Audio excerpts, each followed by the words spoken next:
Welcome to another instalment of George's Marvellous Medicine by Roald Dahl. The next day, George's father came down to breakfast in a state of greater excitement than ever. "I've been awake all night thinking about it," he cried. "About what, Dad?" George asked him. "About your marvellous medicine, of course. We can't stop now, my boy. We must start making more of it at once. More and more and more." The giant saucepan had been completely emptied the day before because there'd been so many sheep and pigs and cows and bullocks to be dosed. "But why do we need more, Dad?" George asked. "We've done all our own animals, and we made Grandma feel as frisky as a ferret, even though she does have to sleep in the barn." "My dear boy," cried Mr. Killy-Cranky, "we need barrels and barrels of it, tons and tons. Then we'll sell it to every farmer in the world so that all of them can have giant animals. We'll build a marvellous medicine factory and sell the stuff in bottles at £5 a time. We'll become rich and you'll become famous." "But wait a minute, Dad," George said. "There's no waiting," cried Mr. Cranky, working himself up so much that he put butter in his coffee and milk on his toast. "Don't you understand what this tremendous invention of yours is going to do to the world? Nobody will ever go hungry again." "Why won't they?" asked George.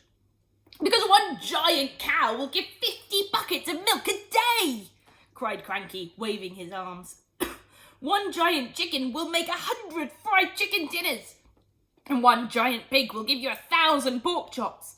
It's tremendous, my dear boy. It's fantastic. It'll change the world." "But wait a minute, Dad," George said again. "Don't keep saying wait a minute," shouted Mr. Cranky. "There isn't a minute to wait. We must get cracking at once."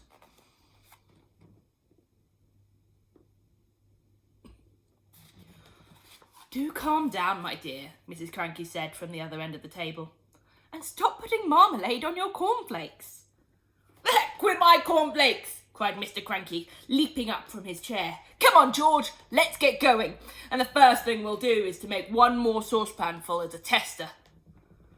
"But, Dad," said little George, "the trouble is—" "There won't be any trouble, my boy," cried Mr. Cranky. "How can there possibly be any trouble? All you've got to do is put the same stuff into the saucepan that you did yesterday. And while you're doing it, I'll write down each and every item. That's how we'll get the magic recipe." "But, Dad," George said, "please listen to me." Why don't you listen to him?" Mrs. Cranky said. "The boy's trying to tell you something." But Mr. Cranky was too excited to listen to anyone except himself. "And then," he cried, "when the new mixture is ready, we'll test it out on an old hen just to make absolutely sure we've got it right. And after that, we'll all shout hooray and build the giant factory." "But, Dad—" "Come on then, what is it you want to say?" "I can't possibly remember all the hundreds of things I put into the saucepan to make the medicine," George said. "Of course you can, my dear boy," cried Mr. Cranky. "I'll help you. I'll jog your memory. You'll get it in the end, you see if you don't. Now then, what was the very first thing you put in?" "I went up to the bathroom first," George said. "I used a lot of things in the bathroom and on Mummy's dressing table." "Come on then," cried Mr. Killy-Cranky. "Up we go to the bathroom." When they got there, they found, of course, a whole lot of empty tubes and empty aerosols and empty bottles. "That's great," said Mr. Cranky. "That tells us exactly what you used. If anything's empty, it means you used it." So Mr. Cranky started making a list of everything that was empty in the bathroom. Then they went to Mrs. Cranky's dressing table. "A box of powder," said Mr. Cranky, writing it down. "Helga's hair set, flowers of turnips, perfume. Terrific. This is going to be easy. Where did you go next?" "To the laundry room," George said. "But are you sure you haven't missed anything out up here, Dad?" "That's up to you, my boy," Mr. Cranky said. "Have I?" "I don't think so," George said. So down they went to the laundry room, and once again Mr. Cranky wrote down the names of all the empty bottles and cans.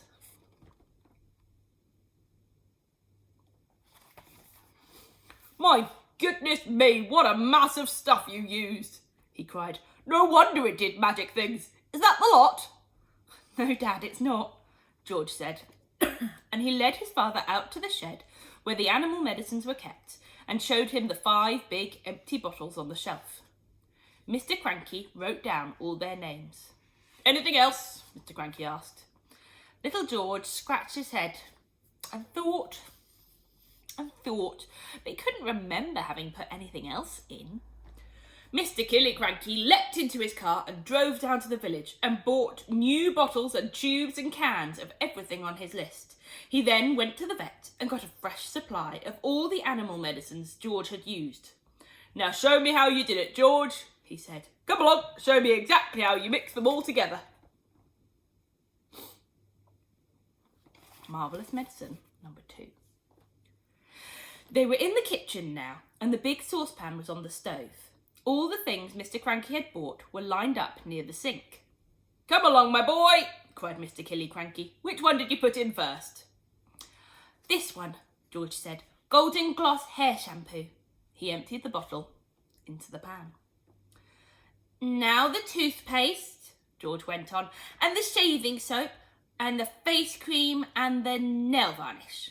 Keep at it, my boy, cried Mr. Cranky, dancing around the kitchen. Keep putting them in. Don't stop. Don't pause. Don't hesitate. It's a pleasure, my dear fellow, to watch you work. One by one, George poured and squeezed the things into the saucepan. With everything so close at hand, the whole job didn't take him more than 10 minutes. But when it was all done, the saucepan didn't seem to be quite as full as it had been the first time. Now what did you do? Cried Mr. Cranky. Did you stir it? I boiled it, George said, but not for long, and I stirred it as well. So Mr. Cranky lit the gas under the saucepan, and George stirred the mixture with the same long wooden spoon he'd used before. It's not brown enough, George said. Wait a minute, I know what I've forgotten. What? Cried Mr. Cranky. Pardon me. Tell me, quick, because if we've forgotten even one tiny thing, then it won't work, at least not in the same way. A quart of brown gloss paint, George said. That's what I've forgotten. Mr. Killicranky shot out of the house and into his car like a rocket. He sped down to the village and bought the paint and rushed back again. He opened the can in the kitchen and handed it to George. George poured the paint into the saucepan. Ah, that's better, George said. That's more like the right colour. It's boiling, cried Mr. Cranky. It's boiling and bubbling, George. Is it ready yet? It's ready, George said. At least, I hope it is. Right, shouted Mr. Cranky, hopping about. Let's test it. Let's give some to a chicken. My heavens alive, why don't you calm down a bit? Mrs. Cranky said, coming into the kitchen. Calm down, cried Mr. Cranky. You expect me to calm down? And here we are mixing up the greatest medicine ever discovered in the history of the world. Come along, George. Dip a cupful out of the saucepan and get a spoon, and we'll give some to a chicken just to make absolutely certain we've got the correct mixture.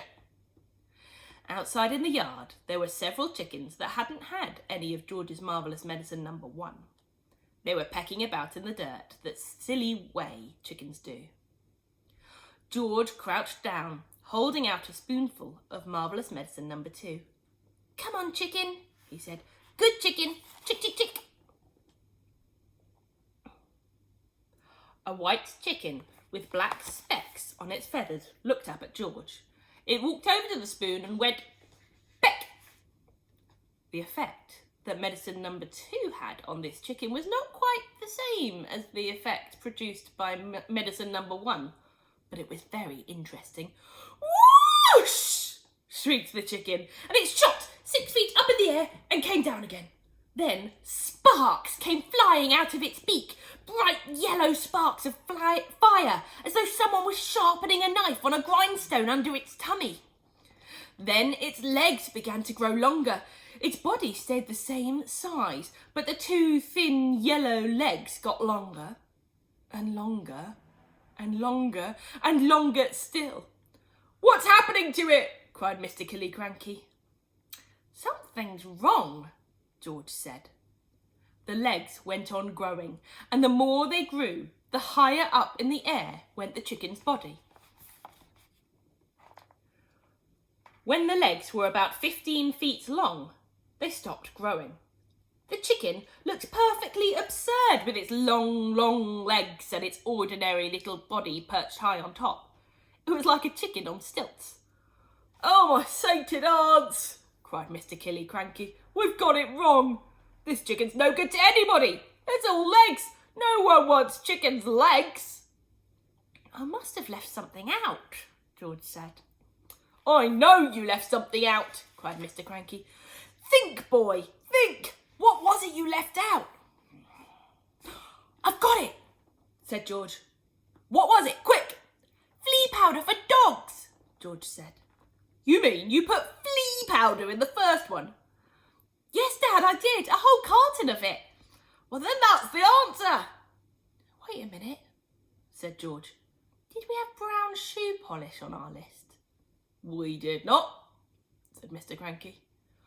"I used that too," said George. "Well, no wonder it went wrong," said Mr. Cranky. He was already running to his car, and soon he was heading down to the village to buy some flea powder and more shoe polish.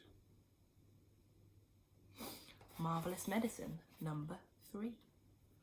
"Here it is," cried Mr. Killy-Cranky, rushing into the kitchen.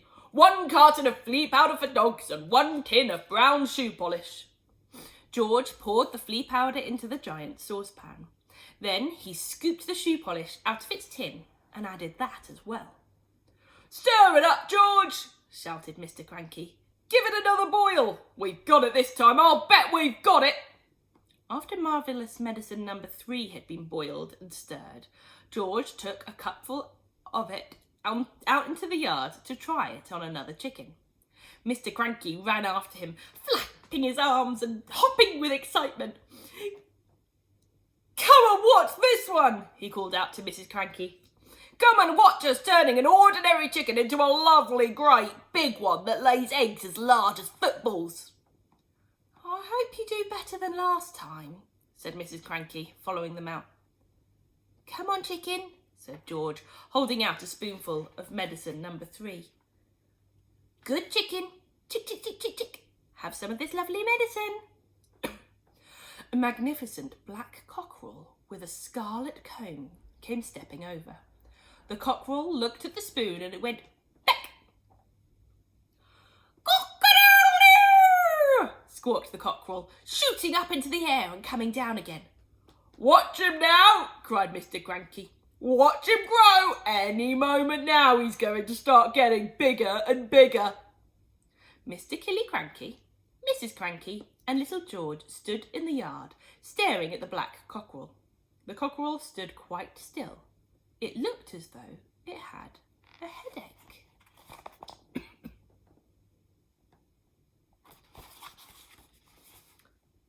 "What's happening to its neck?" Mrs. Cranky said. "It's getting longer," George said. "I'll say it's getting longer," Mrs. Cranky said. Mr. Cranky, for once, said nothing. "Last time it was the legs," Mrs. Cranky said. "Now it's the neck. Who wants a chicken with a long neck? You can't eat a chicken's neck." It was an extraordinary sight. The cockerel's body hadn't grown at all, but the neck was now about 6 feet long.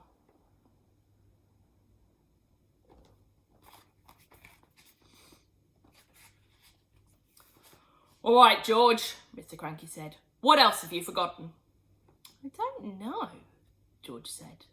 "Oh, yes, you do," Mr. Cranky said. "Come along, boy. Think! There's probably just one vital thing missing and you've got to remember it." "I put in some engine oil from the garage," George said. "Did you have that on your list?" "Eureka!" cried Mr. Cranky. "That's the answer. How much did you put in?" "Half a pint," George said. Mr. Cranky ran to the garage and found another half pint of oil. "And some antifreeze," George called after him. "I sloshed in a bit of antifreeze." That's where we're going to stop today. We don't have very long left. Just a couple of chapters left, so that'll be for next week. I hope you enjoyed it, and I'll see you soon. Bye!